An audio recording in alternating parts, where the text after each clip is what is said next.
A'udhu billahi minash shaitanir rajim. Bismillahirrahmanirrahim. Me emrin e Allahut mëshiruesit të mëshirbërësit. Allahun e falenderojmë për ti faljen, ndihmë, udhëzim dhe shpëtim kërkojmë.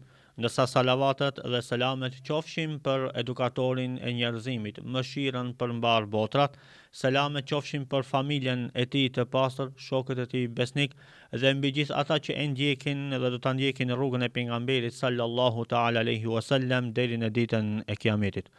Të nderuar ju teleshikues të TV Myftinis dhe ndëgjues të Radio Vatit, jeni në valët 88.4 të Radio Vatit në emisionin fetar Këshilla e Xumas, që emetohet çdo të premte para namazit të Xumas.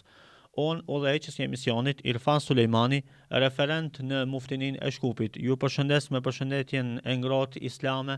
Assalamu alaikum wa rahmatullahi wa barakatuh. Paqja, mëshira dhe begatit e Allahut qofshin mbi të gjithë ju. Mysafir të sotëm kemi hoxhën e nderuar Bajram Efendi Sali, hatip në xhamin e fshatit Inxhikov. Hoxhë i nderuar, mirë se erdhët në emisionin tonë të radhës Këshilla e Xumas. Mirë se ju gjetëm, ju uroj sukses. Faleminderit. Tema e sotme që do të elaborojmë së bashku me hoxhën e nderuar është përdorimi i kamatës. Hoxhë i nderuar, çka do të na flitni në lidhje me këtë temë, si përfilli? A'udhu billahi minash shaitanir rajim. Bismillahirrahmanirrahim. Alhamdulillahi rabbil alamin wassalatu wassalamu ala sayyidina wa rasulina Muhammedin alayhi salatu wassalam wa ala alihi wa sahbihi ajma'in.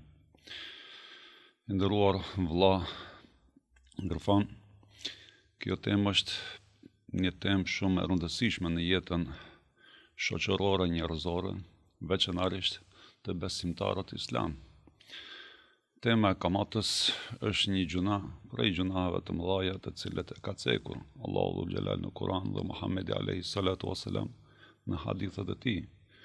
Domethënë tash ne kur flasim për kamatën, kamata është e sotshme, është e mahershme, ka qenë në kohën e pejgamberit alayhi salatu wasalam, të cilën e kanë përdorur mushrikët e Mekkës dhe njerëzit në përgjithësi për intereset e tyre personale.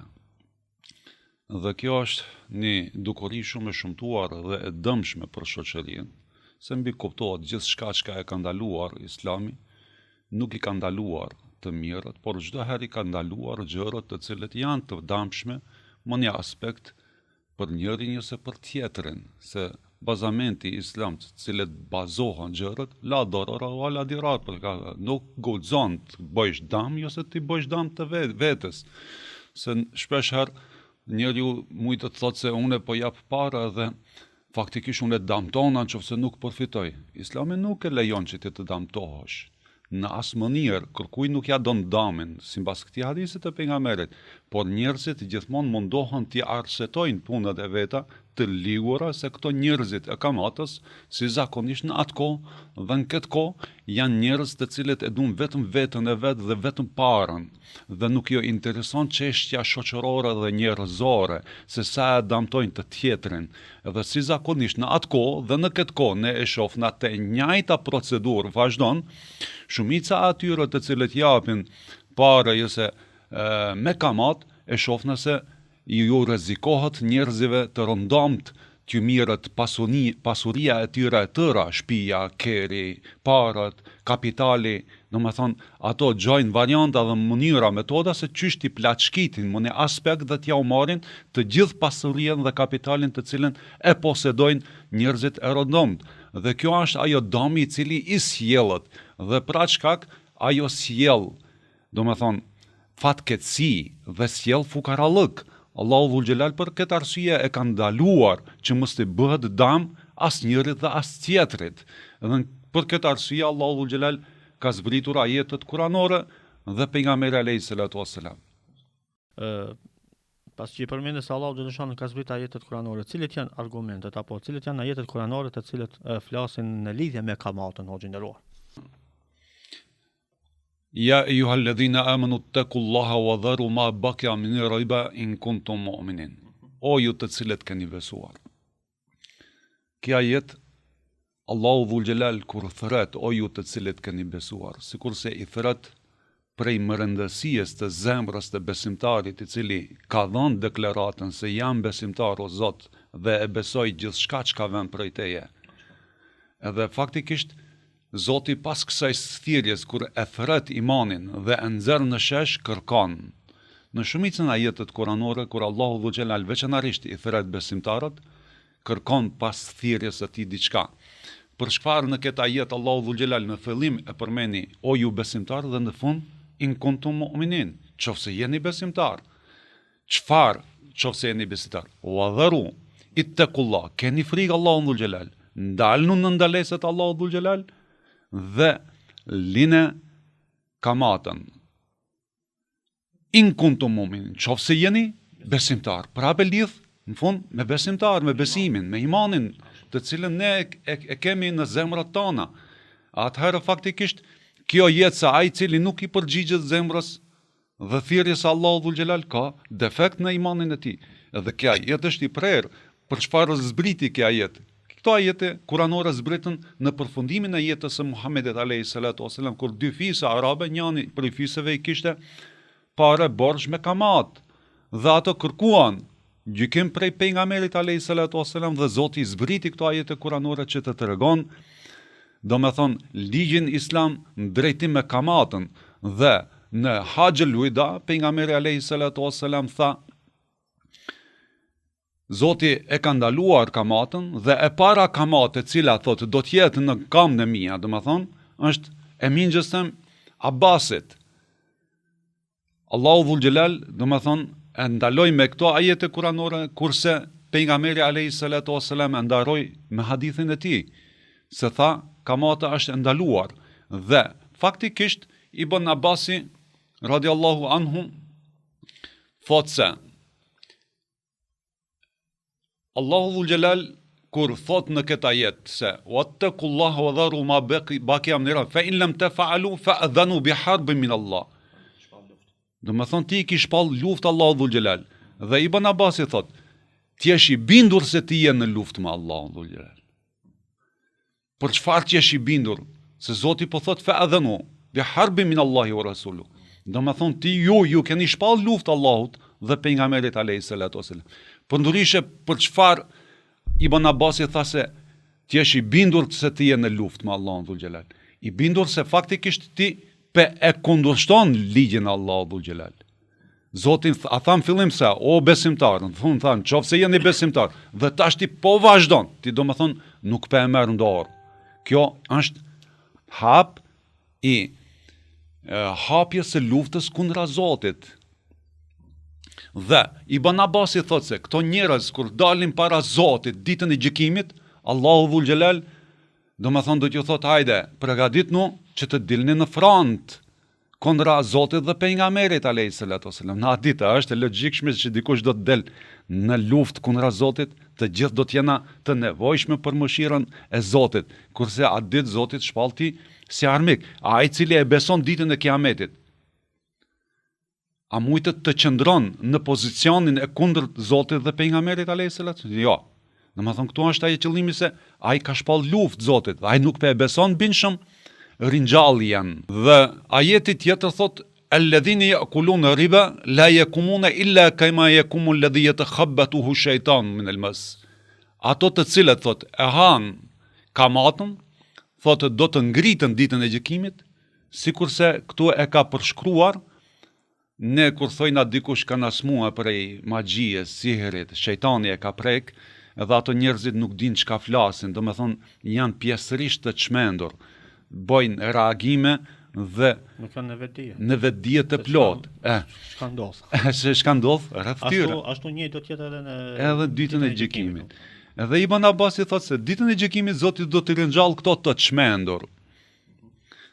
Çka faktikisht nuk do të jenë të vetdijshëm prej azapit të cilën ato i përret. Edhe tash nëse e marrën ato shpjegimin e ajetit të parë dhe shpjegimin e ajetit tash një i çmendur, këto e shpjegon se është i çmendur. Atje thot përgatitu për luftë, çfarë lufte? Ti kundra kujt ke dal? Kundra Zotit dhe pejgamberit alayhis salatu wasalam. Por kjo pejgamberi alayhis salatu wasalam në hadithin i cilin e cekse 7 gjunahat më të mëdha, largohuni. Kjo në cilin kategori e ka përcaktuar. Pejgamberi alayhis salatu i ka thënë, "Ijtanibu sab'al mawbiqat", largojnë 7 gjunaheve të mëdha. Kanë thonë sahabët, "Ja Rasulullah, ma hunne, çka janë ato?" Ka thonë shirku billah, wa qatl, wa sihr, wa akl al-riba. Do të thonë e katërta në rëndën pas gjunaheve të mëdha çka pejgamberi alayhis salatu wasalam ka urdhëruar që ato të ndalohen, se janë të djegin, do me thonë të shqojnë në humner, në shkatrim. Edhe faktikisht, më një hadis tjetër pejgamberi alayhis salatu wassalam thot, se ai cili thot e han kamatën, thot mos të andron, mos shpreson për hyrjen në xhenet, thot 4 njerëz. Brenda atyre 4 njerëzve është edhe ai cili e han kamatën. Pejgamberi alayhis salatu wasalam ka thonë se kamata është në 73 grupacione. Dhe më e vogla, mundi transmetim tjetër thotë, më e vogla është sikur sa ai cili bën zina me nënën e vet.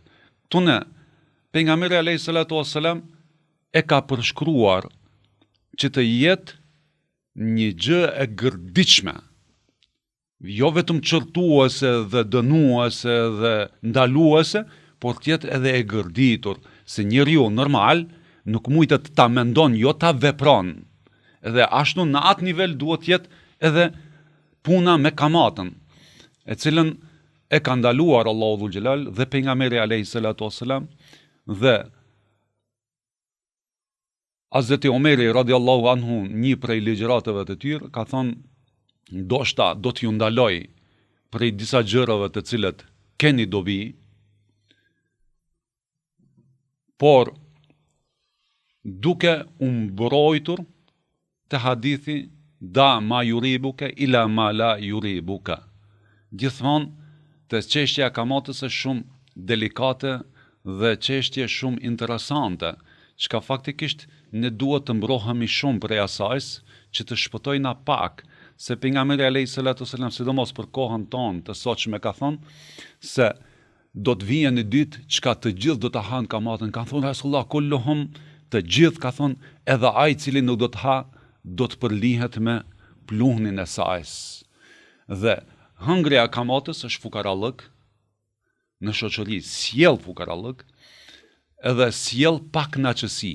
Dhe një prej atyre simptomeve të cilët sot mujna ta përshkruajnë situatën tonë të ne muslimanët, se shohmi të gjithë njerëzimi, po posaçërisht ne jena të fol për besimtarët musliman, se ndodh një kënaqësi. Vallë, a thu mos po ndodh se është përhap kamata shumë në shoqëritë tona, dhe ajo e ban dhe e sjell atë pak kënaqësinë shpirtërore dhe atë pak kënaqësinë materiale, çka secili prej neve, asnjëri prej neve nuk thot elhamdulillah kam, por gjithmonë i ndëgjon njerëzit se s'po del, s'po muj, s'umpe e boj, dhe kjo është një defekt prej defekteve të përhapjes së kamatës.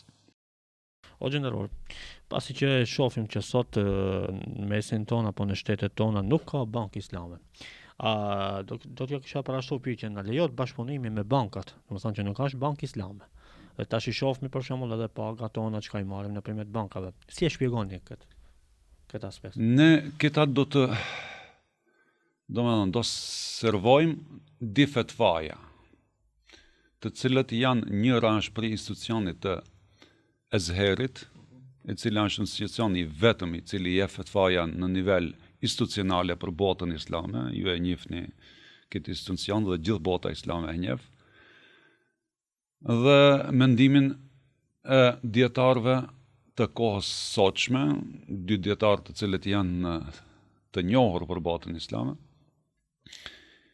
do me thonë, fetvaja e Saharit qëndron se bashkëpunimi me banka, jo sot, por prej vitit 1976, duke qenë president i Amerikës në atë kohë, John Kennedy, sa më kujtohet, parja ka qenë e siguruar me ari.